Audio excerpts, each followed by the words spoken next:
Hi, everybody. This is James and Randy in the Passionately Wrong podcast. We're here to talk to you today about myths of freelance editors. If you've ever wondered what an editor does, or if you've ever said to yourself, hey, I'd like to be an editor, today we're going to discuss in the sense of I'm going to ask Randy some questions and he's going to tell us his experience and what he's learned, what it is that editors do, how they work well, how they work with authors, and a whole bunch of related topics. So Randy, thanks for sharing your experience with us today. My first question is a simple one. Is your life glamorous? Is the life of an editor glamorous? Do you get up, work for 2 hours, and then have all the rest of your day free? What do you do with your day? Good question, James. Thanks for asking. My day, we've talked about how I divide my day up and I plan my day out and I divide it up into 2-hour blocks. I think there are a lot of editors like me that want to be writers. And then there's some editors that just love editing and want to edit. And then there's authors that have no intention in ever editing, not even their own stuff, to tell you the truth. Says the editor with a bit of inside ball, yes. So I started my editing career my editing for money was about 4 years ago, right? When I left the military. Of course, I was editing before. I was editing documents and reports in the military. And also when I pursued my MFA, I was editing my peers' work and things like that. And I had my own work, my own writing was edited by my peers and my instructors and things like that. But I actually took an editing course when I got out of the military to learn the art of editing. And that's when I decided to try my hand at editing. My objective was to make money while I figured out how to start my writing career. And I successfully edited for 4 years. I grew my business and I make a pretty good living now. And if I wasn't trying to write my own stuff, when you say glamorous, I mean, your example was, do I work 4 hours a day and call it quits? 2 hours.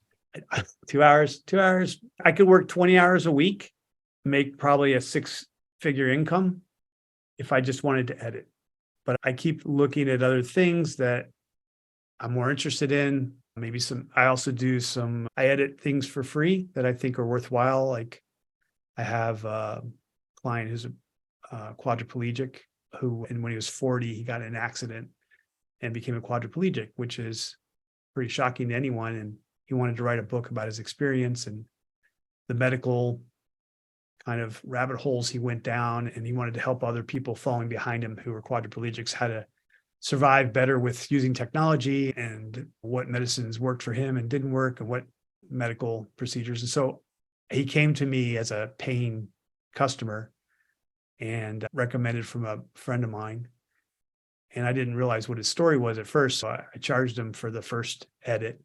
And then I gave him feedback after I read it in one night. I read his whole book in one night and I had a 20-page feedback for him and gave it to him. And then I had a call with them and I said, hey man, if you want to follow any of my recommendations, or if you want to do another version of this and send it to me or whatever, I'll edit this as many times as you want for free because I think it's super important and what you're doing. And I really want to help you. He had made it clear, I think in the book and also talking that hey, I'd really like to work with you again, but ever since my accident, I've been paying my medical bills. And even though I was a financial consultant before, my bank accounts are getting depleted. And I said, and every time we work together, he offers me some money and I say, hey, not necessary. And sometimes he sends me some and sometimes he doesn't. And I've chosen 2 or 3 clients like that. They come to me, either recommended to me or they come to me, I talk to them and I'm like, yeah, I'd really like to help you and I'll do it for free, which because of the money I'm making from my other clients and the 20 hours a week I'm working on those other clients, I have that free time to dedicate to that. All right, so a couple of things there that I want to just briefly highlight. The idea that a person can have multiple motives for wishing to work as an editor. So it could be because a person simply really likes editing and is intending to do that. It could be that the person is also planning to be a writer, and this is in aid of their supporting or developing a writing career. You can make a good living, as you've already given us a hint. And I like the fact that you've kept your person and your personal interests. You're not driven just by the professional objective or the money objective. You've also got your feelings and your emotions. And if you come across a writer who you like and you want to support, then you're going to do it regardless of what impact it has on your other goals. So that's a nice testament to you staying a good and kind person, Randy. The other thing I want to highlight, if I heard you correctly, is, hey, wait a minute. Probably most of our listeners are also editors, in the sense that if they've written something and revised it, then technically they're also an editor. So I'm an editor, not in the same way that you are. And I want to make sure we draw the distinction. I wrote a ton of stuff over my career. I edited the crap out of my own work to try and make it clear and convincing to my business colleagues. And then I edited stuff that my team wrote to make sure that it was correct. Does that mean I've also developed some editing skills? And what distinguishes my editing skills, or anyone who writes stuff and corrects it for work, from the types of things that you do? Tell me more about this course that you took and what additional skills it gave you, if you understand my question. I guess I'm an editor, but I'm not an editor like you are. Yeah, I understand. So I'm what's called the developmental editor. There's a couple different kinds of editors in the writing world. Copy editor is one, and that's mostly about grammar and spelling and punctuation, making sure that's correct. Usually people use the Chicago Manual style, but there's other ones they could use.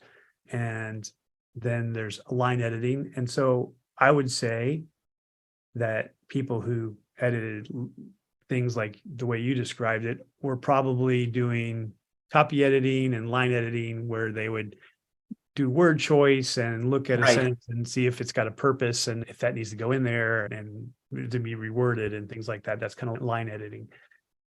Those are really specific skills that you really need to love them to do them well, in my opinion. Most of us do it because we have to, because we need to communicate to people and we want to write things that are clear and concise. And I can confirm, by the way, that copy editing, proofreading a long, painful document to make sure that it has no grammatical errors or typos is very painful work. Maybe AI will help fix that, but I did that for many years, and you either have to love it or you have to have it as your job requirement. It's hard. there's some people who love it. And Okay. that's what they want to do. And you can make a lot of money copy editing if you're good and you have a lot of experience and you get to work with some people that are recommending it. You can, if you copy edit a whole book, you'll get a couple $1,000s easy for it. Okay. Interesting.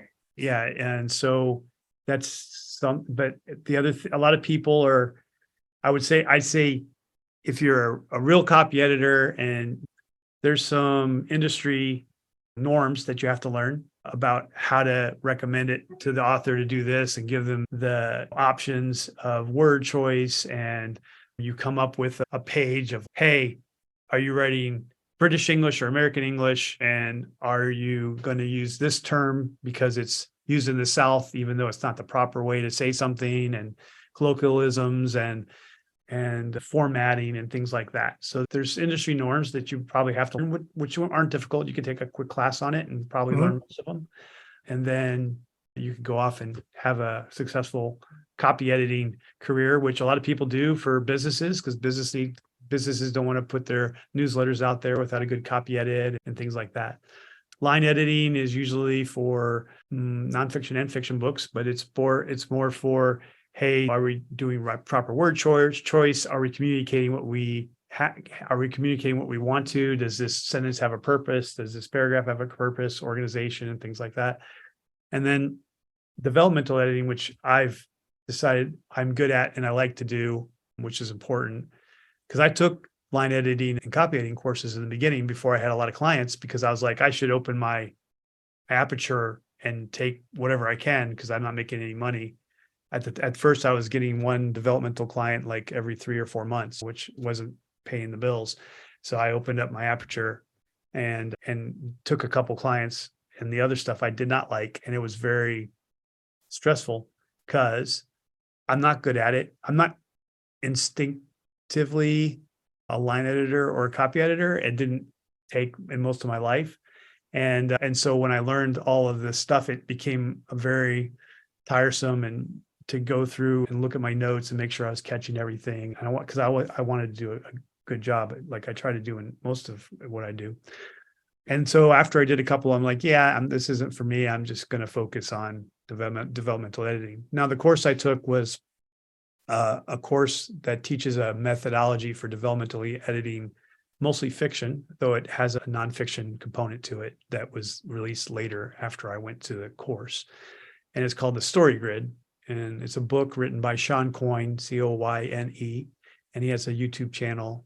He has a very popular podcast, and he has a couple books out besides his original book, which is what I read. And I read that book when I was doing my thesis for my master's in creative writing.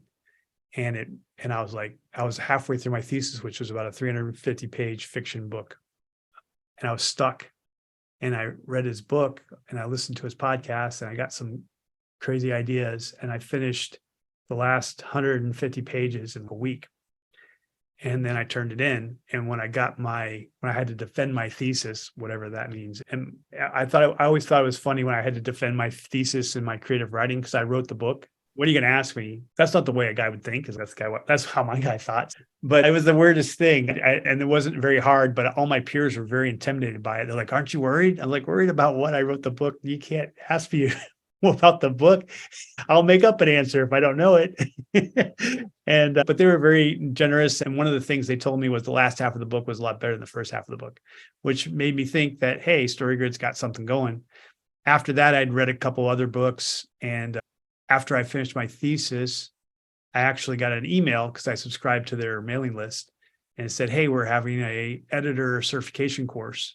And it happened like within the last 6 months of my military career. So I took leave and went to this course and got certified. It changed my life. I don't think I would be an editor without the course. It gave me a system, gave me a methodology to think about how to edit other people's work as well as my own. And they also provided me my first client, because they fed clients to me, not as many as I'd like, but they did feed clients to me a couple a year, and they still do. And so that's how I started my editing career. And it's about developmental editing. It's about knowing how a story works, understanding the elements of a story that a reader expects, managing the expectations of a reader. If a reader is going to read a romance book, most romance stories have lovers meet scene. Obviously, they have to meet, right? Then they have a lovers breakup scene, and then they have a lovers get together or don't get together at the end, depending on what kind of love story it is. And then they have people within the book that help the romance and that hinder the romance. And usually there's a triangle where there's two guys and one girl, or two girls and one guy, and it's an X or something, and there's some kind of conflict there, and you don't know how it's all going to work out at the end. So those are, if you think about most of the romance rom-com movies you've seen and romance movies you've seen, because I haven't read very many books, and either of you probably in the romance section. But if you look at the movies, and all the things I just mentioned are part of pretty much all those rom-coms and romance movies you've seen. I was just talking about Bridges of Madison County yesterday with Clint Eastwood and Meryl Streep, and it's got all that. And so there's certain things. And the thing about those expectations, like a lot of people are like, oh, you're reducing story to a method and it should be more creative. And then if you go back to what the best storybook ever written, which is Joseph Campbell's Hero's Journey, he's got, hey, these are the components of a story, and they have been since the existence of time. And the reason these are the components of a story is because people receive information in this way and act on it. But if you actually give it to them in a different way, they won't be as receptive to it because they have expectations. I've heard people take that idea back even further to, in psychology, you talk about the collective unconscious, and you have these archetypes. So there's certain characters that reoccur throughout history and certain storylines that reoccur throughout history that sound like what you're describing here. That's why we expect it, because that's either we've seen it so many times, or it's built deeply into the human condition that we recognize when, oh, that's that character, and that's how they're playing out, and either supporting or spoiling.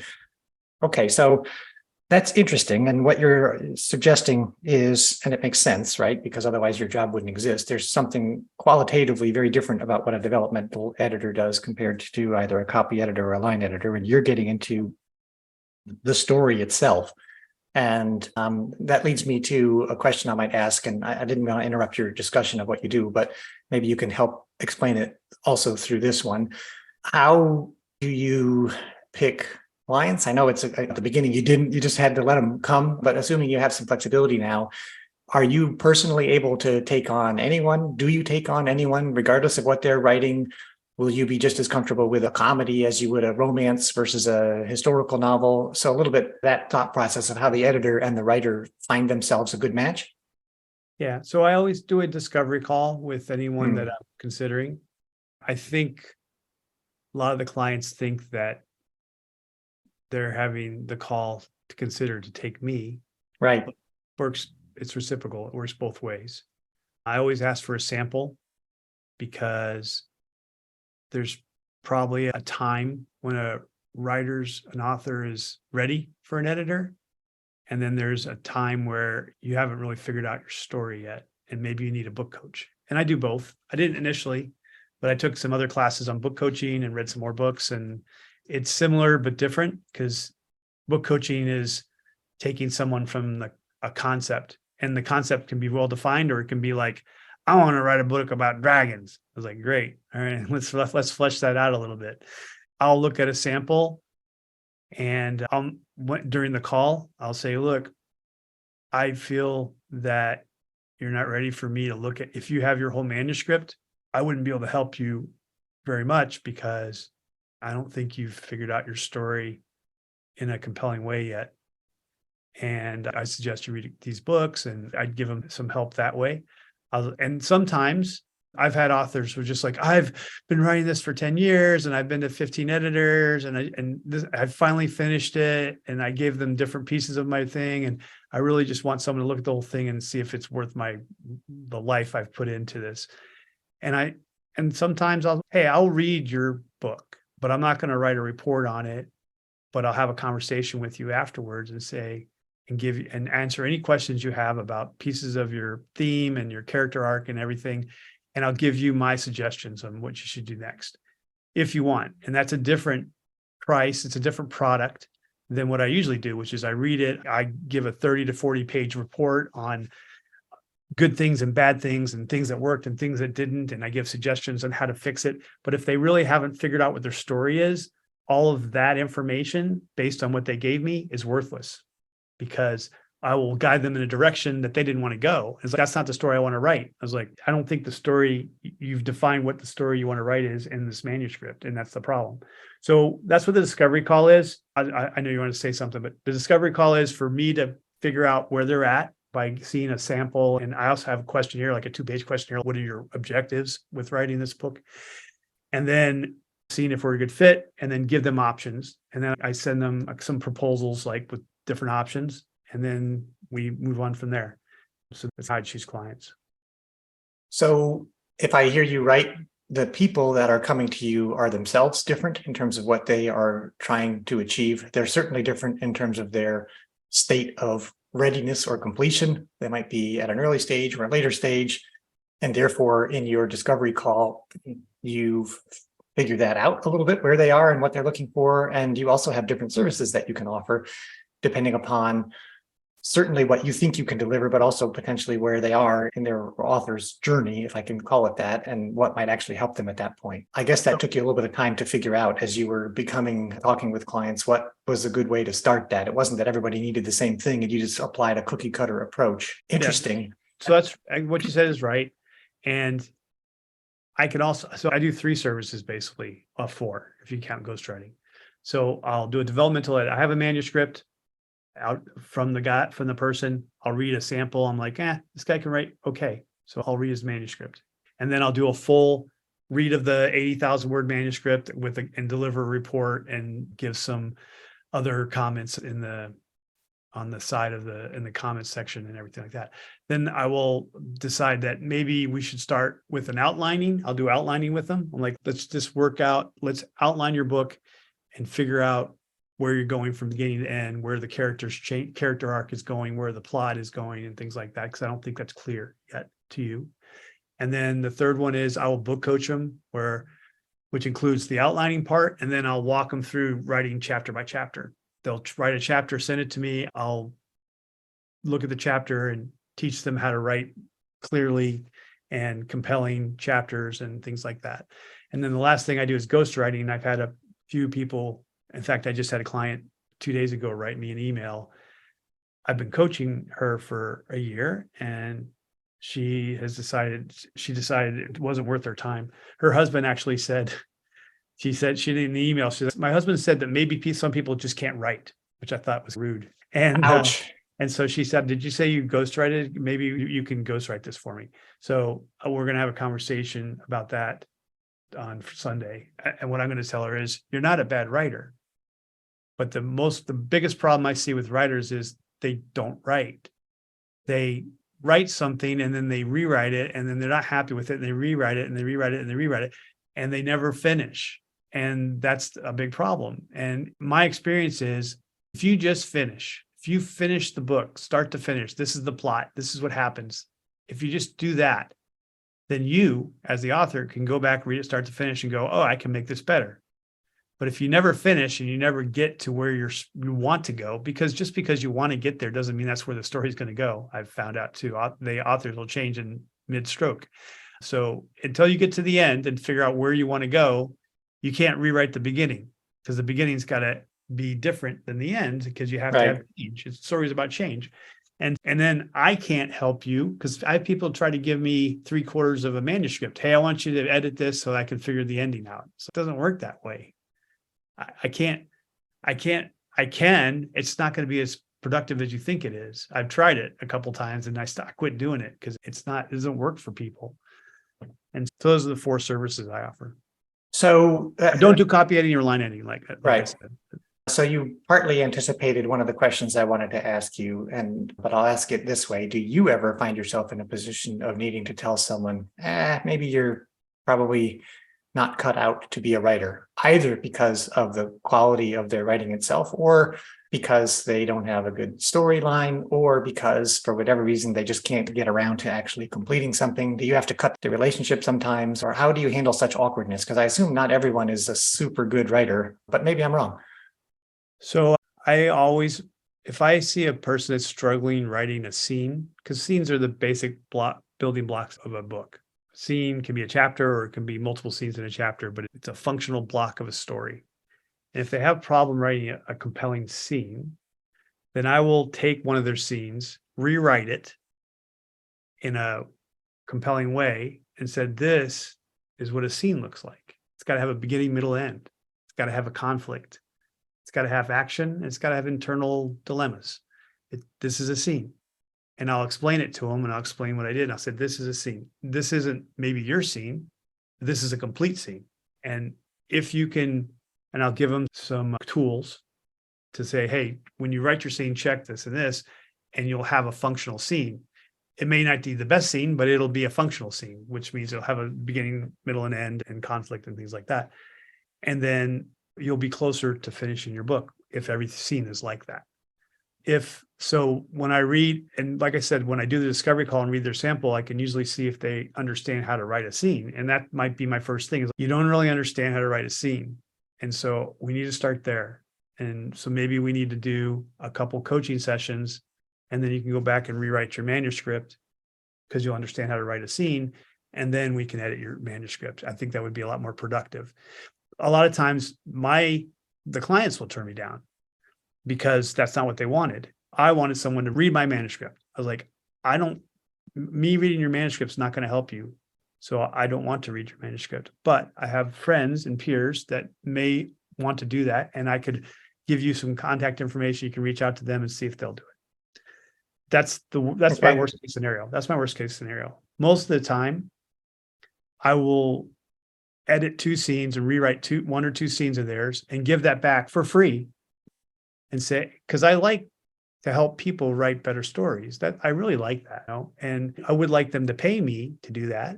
And most people, when I'm generous enough to do that for them without asking for any money, or give them kind of a repurposed outline of their story that I read, if they give me a short story, for instance, if I give that back to them, if I do all that for free, they either hire me or they tip me, because I have a tipping thing on my website, and I don't ask for anything, but I'll get $100, which is about how much time I spent on their thing anyway.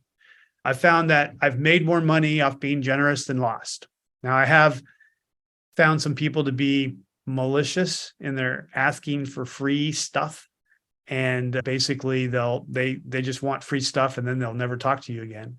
And I understand that there's some people out there like that, and I'm gonna lose some money and lose some time in the process.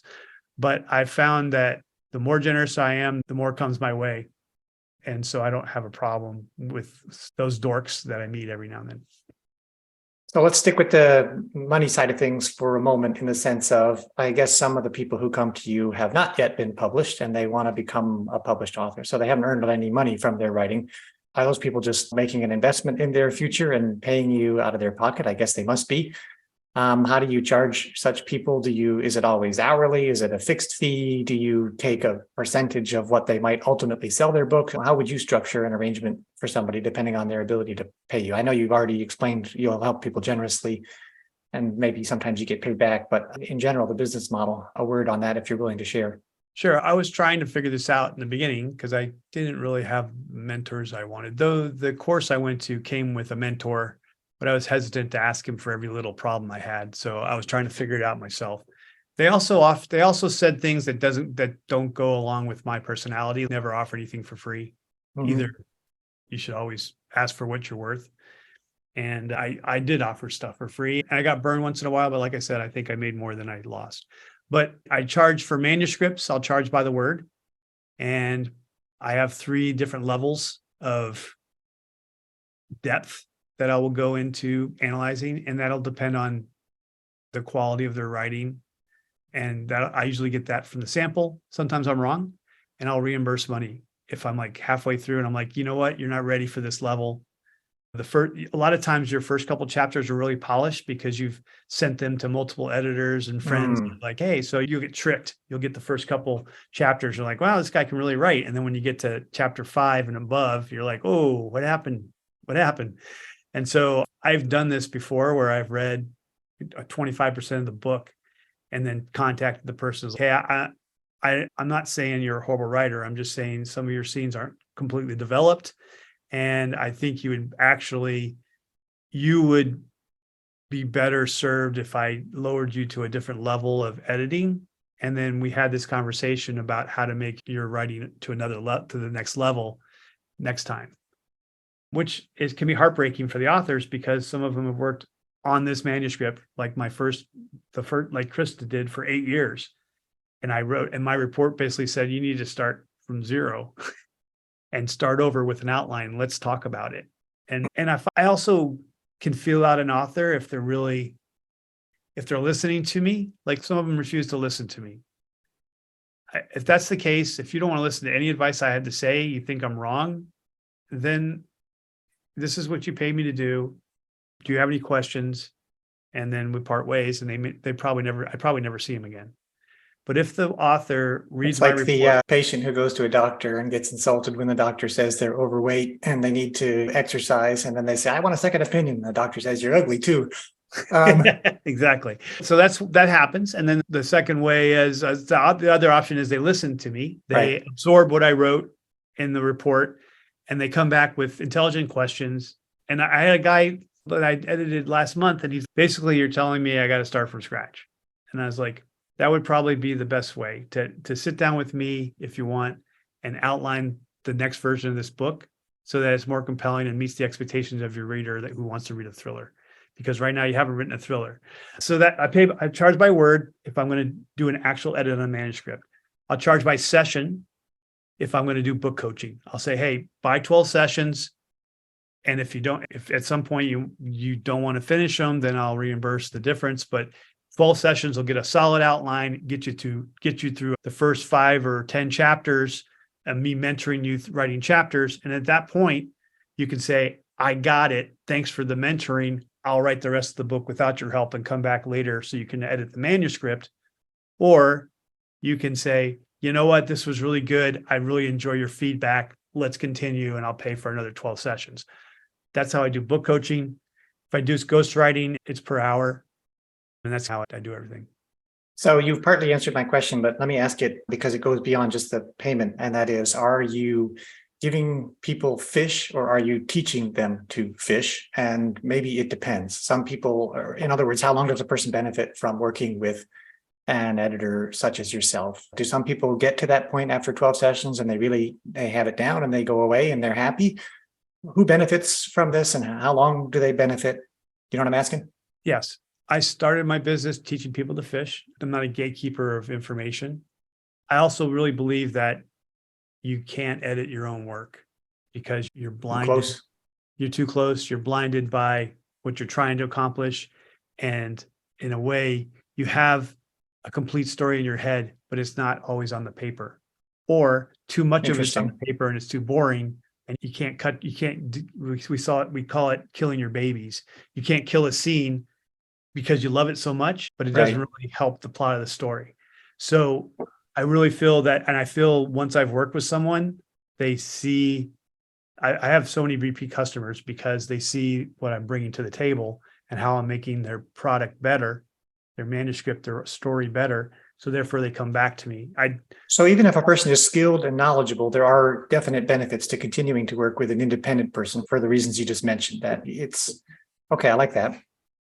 I have a community of editors that we were trained together, and I have a partner too. And we share our writing all the time for free. We just, hey, can you look at this? Yeah, I'll look at this. And can you look at mine? Yeah, you can look at mine. So almost all of us were very giving in that way, that we know we need our own editor and we know we're going to need our stuff edited. So we don't mind editing their stuff for free if they're going to edit our stuff for free and things like that. So would you say that your work in learning how to become an editor and now providing services to people has made you a more thoughtful writer, a better writer? Yes, I think I'm a lot better writer, story constructor. I think I'm a better story maker. I've used, so that when I say most of this stuff I've learned is for fiction, but a lot of the points and steps in the process can be applied to just about anything.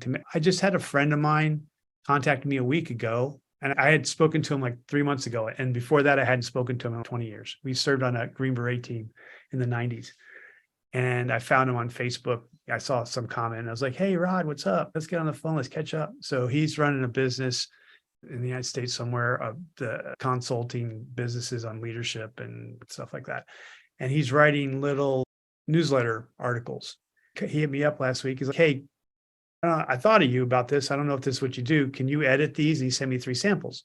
And it's not a nonfiction book. It's not a fiction book. It's just a newsletter article, 1 page about leadership, about delegation, about communication, and things that I know. He's applying his military skills to this business. And I know all this stuff from the military courses I went. So I was like, yes. And I applied these things. I always try to get a hook in the beginning. So instead of just saying, hey, as a leader, you need to do this, I'm like, hey, imagine yourself in this situation, to try to immerse them into the thing. And he liked what I was doing. So he contracted me.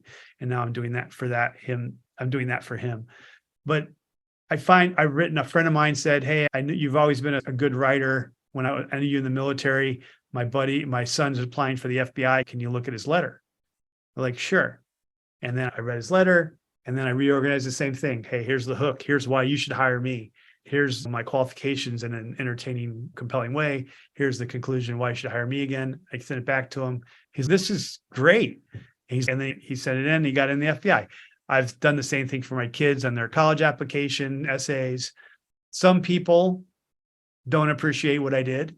I had one family member I did this for, and they're like, thanks. It's just like what I wrote, but different.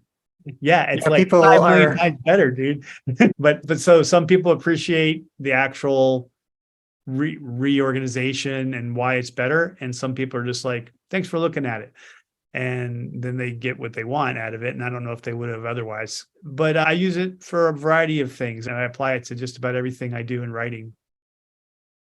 So I think you've answered my last question, and I guess we should wrap things up unless there's elements that we haven't covered. But my question would have been, you've already discussed how you can apply your methods to fiction and nonfiction. Are you comfortable covering all genres of writing? Let's just say you're looking at fiction writing and someone comes with a romance novel and a military history.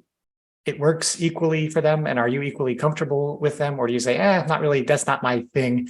If you're going to do erotica, I'm going to send you over to my friend over here. Or how does that work? Yes, all the above. I feel like I can make anything better. Am I the right editor for your genre? Is the answer to that is, if I don't have experience reading the genre, while I could probably make it better, I might not be the best editor. And I have no problem. I have probably a Rolodex. We don't have those anymore, but the equivalent of a Rolodex of a couple hundred different editors that I know, that I went to courses with and things like that, that do all genres. That if I'm not the romance editor, then I could say, hey, someone recommended I should talk to you. I want you to look at my book. And I'm like, hey, I read your sample.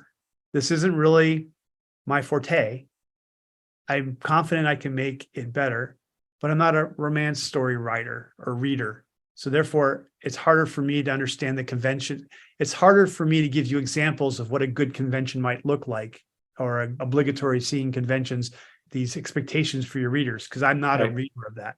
So it's funny because I have a partner and she's a love story romance editor, and I'm science fiction, fantasy, action, adventure, military, thriller because of my time in the military, right? And so when we haven't got any love stories. We got one love story. She did a really good job with that. But we get some fantasy and science fiction. And when we do, it's like the author and I are on the same wavelength, and she's like out there flapping, because I'll be like, hey, you know what? This reminded me of this book by this author. So, oh, I love that. But it's a combination of that and this. And remember when this guy did this book? He's, oh yeah. I think if you apply that, but tweak it a little bit, it could really go good in this. And so we're on the same level. And I love fantasy. I love science fiction. I love military thrillers. I read millions. I don't think millions, but hundreds, if not thousands, of all those three of those genres. And that's what I enjoy reading as well. And I love reading those and helping the authors fix that stuff. I have done nonfiction, a lot of military nonfiction, but I've done other nonfiction too. And it hasn't been a stretch. I think I may have mentioned this in a previous podcast. I wrote a fictional account of a financial situation. The guy wanted to write a financial parable and about investing in real estate, rental real estate property, and changing people's life. And because he had done that in his life, and he wanted to share that in an interesting, compelling story. And I said, I don't know anything about that, but I can write an interesting, compelling story. So if you teach me what you want to teach the reader, and I can understand it, then I can understand it simply in the story. I can explain it simply in the story, and I think we'll accomplish what we wanted. And we did. I didn't know anything about rental real estate, but we wrote an Amazon bestseller together. Okay. So I always feel that I can make something better. And I've talked to authors that have tried to hire me and explain to them that this isn't my genre expectation, and I can't see anybody. I got clients for the next 2 months, but I'd gladly refer you to someone who's an expert in that genre. And they've interviewed everybody, and they've come back to me because of either they thought I was not going to rip them off, and they weren't sure of everyone else because I was willing to give them away, or because they enjoyed our conversation when I was talking about character arc. And every story has character arc and plot obstacles and things like that. And when I talk about stories universal, it's the little nuances in there that I'm having a hard time helping people with. I'm not an expert in that genre. And I try to explain that to them, and then they come back to me, and everyone's been happy so far. So I feel like I can make any story better, but I may not be the best person for your story. And I'll be very clear about that if I think that. All right, Randy, thanks for that. I think you've done a really good job describing what an editor does, how you work, why a writer might benefit from the various services that an editor can provide. So good discussion. Any closing remarks you'd like to make? No, if you're a writer, I would read some good books on how to make a compelling story. The Story Grid, Save the Cat writes a book.